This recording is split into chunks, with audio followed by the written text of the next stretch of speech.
I love a good portrait, like I'm sure many of you do, and there's a long history of using portraiture to kind of play and express with painting, palettes and surrealism and symbolism, and really a lot of painters kind of established their style by how they paint portraits, like Kirchner and Rembrandt and Lichtenstein. These are all established by how they do portraits. We're going to look at Henry Taylor, who's the most amazing painter.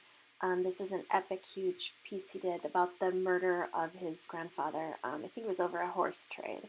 And when he was in CalArts studying painting, he worked at a psychiatric hospital. So his early work is very emotional and so sad and like kind of based on the people he worked with. And he's carried that empathy into all of his work, no matter if he's doing celebrities or family members. And his studio's on Skid Row, so sometimes he just pulls people off the street and paints them. He's talked about he always, for years, just put the eyes first. He did these eyes, and that are the heart of his paintings. And I really want all of you to really focus on the eyes because if you can get the eyes right, that's kind of who gives us the person that you're painting. That is the soul of the piece. And his palette is just amazing, the way he plays with contrast. The yellow, bright hot yellow, and that heavier green. Again, the eyes, you can look at how he plays with the shadows in the back. This is a perfect, that blue in the front, that really icy blue, and he uses that a lot. He uses a lot of the same color. I love this painting. I love it so much. So we're going to talk a lot about his work and what we can pull from that. We're also going to talk about how be inspired by other things. These ladies of the 2000s. This is Karen Kilimnik, who I love her work. But there was this period in the early, late 90s or 2000s where people were doing these kind of magical and depiction, fairy tales and celebrities, this Paris Hilton. There was this weird era where that's kind of what a lot of people were painting. And she just, if you look at, again, the background, the kind of little hints of a story in the back, when you're painting, you're going to think, what do I want to capture in the face?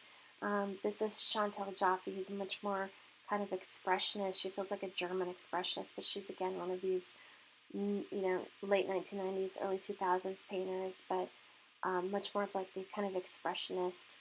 Elizabeth Peyton painted a lot of celebrities and has a very simple kind of style. Luke Perry, David Bowie. And we're also going to look at, this could be a way for you to really experiment and be really playful and bizarre. This is George Condo, who never, gives us a very different world. Magritte, we could play with surrealism or symbolism in a portrait. This is my friend Jim Denomie, passed away recently, who played with kind of merging animal and person, these very intense palettes, symbolism to his Native American heritage. Really beautiful, beautiful. You could also, take, this is Sanyo, and you could just really simplify the person that you are painting. You could give us just some hints of color, skin color, hints of a nose, a little bit just marks, kind of what Alex Katz does, but even more pared down than that. Again, you could decide maybe the hat is going to be 3/4 of it and focus on the eyes. You could also do arbitrary colors. Some of you will want to try and perfect skin tone that you're seeing. Others might want to experiment with this idea of anything, any color can be a flesh tone. If you are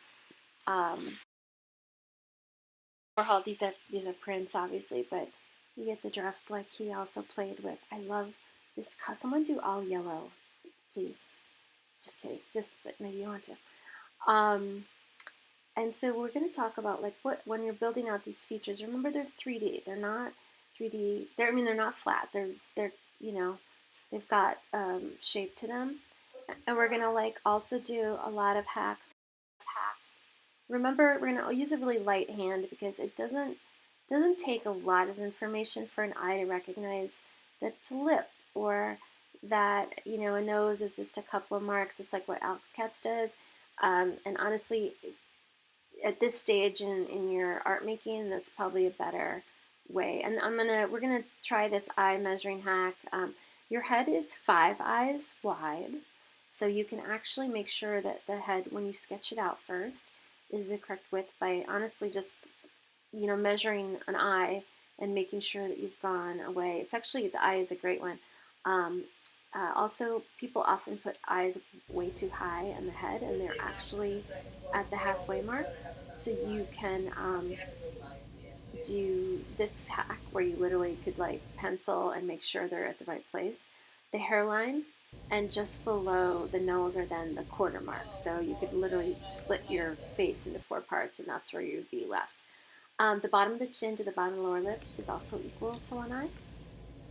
So these measurements tools are great. If something looks funky, it probably is. The sides of the mouth align with the pupils. So again, this is something you can either just do with your eye, or you could actually take a pencil. And then the inside edge of your eyebrow should align. I mean, this is not always, but generally with the outside of the nose. So we'll be talking about a bunch of those, but bring in an image of somebody you want to paint, or a mirror and paint yourself. See you tomorrow.